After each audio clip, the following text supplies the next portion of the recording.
Hello and welcome to Cooperative Management Solutions, where we manage cooperatives. Today's frequently asked question is, my blank wants to move in, what do I do?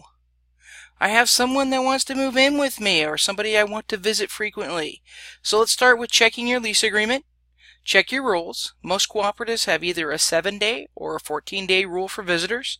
If visitors are going to stay longer than that, they must qualify as an occupant. Your bylaws will outline who qualifies to be an occupant. Next up, the types of people you can add to your household are caregivers, temporary occupants, and permanent members of the household. Caregivers. They might visit frequently to help you on a temporary or permanent basis. They might move in with you to help you around the clock. They need to be screened for criminal background before they move in with you or before you hire them.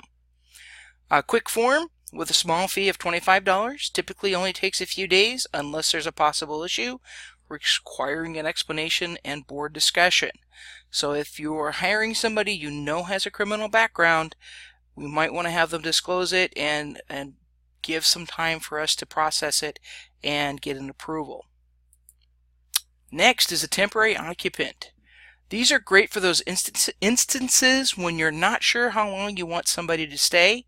Maybe it's not a permanent relationship, or it's not somebody you necessarily want to have live with you forever.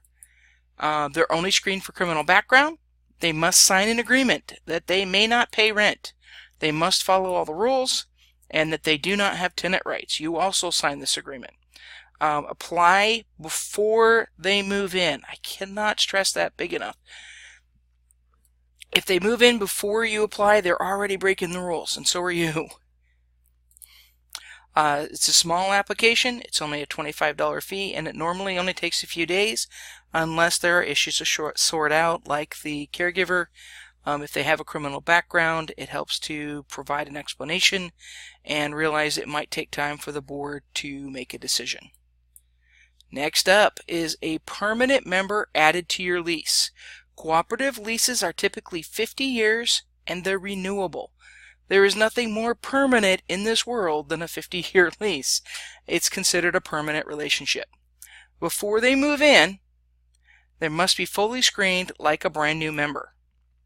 It's credit, criminal, eviction, landlord reference, personal references, income.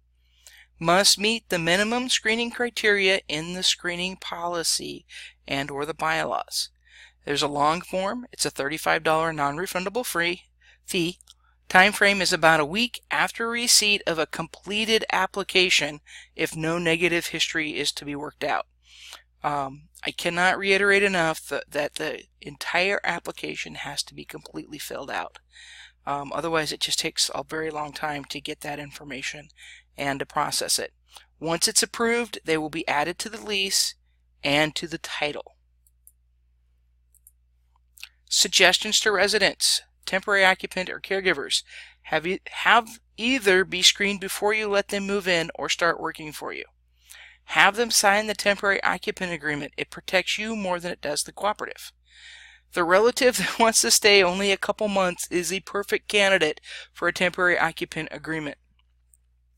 Nobody ever intends to stay with you for 12 years, but they are only going to stay for 2 weeks on the couch because they're in between something.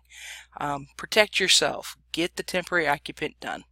The brand new relationship that you're in, go ahead and do the temporary occupant first, and once you know it's going to work out after time, then go ahead and apply for a permanent membership later. Clarifications. I get a lot of questions about this one, and there's this assumption that your pets come with you. If you're going to add a occupant or either temporary or permanent, if they have vehicles or pets, it's a separate request. The number of pets may not increase beyond the rules. The extra vehicle that they may or may not bring, if they are bringing one, it's a separate request and may not be granted if there's not space in your space. If you only have 2 parking places or 1 parking place and they're bringing in an extra vehicle, chances are very good they're not going to be able to bring that vehicle. So keep that in mind. If you don't have enough space for their vehicle, it's probably not going to be a good permanent solution. Occupancy is normally outlined in your bylaws as 2 persons per bedroom. If you need an exception, it's going to require additional board permission. Allow time for that to happen. Have a great day. I hope this was helpful.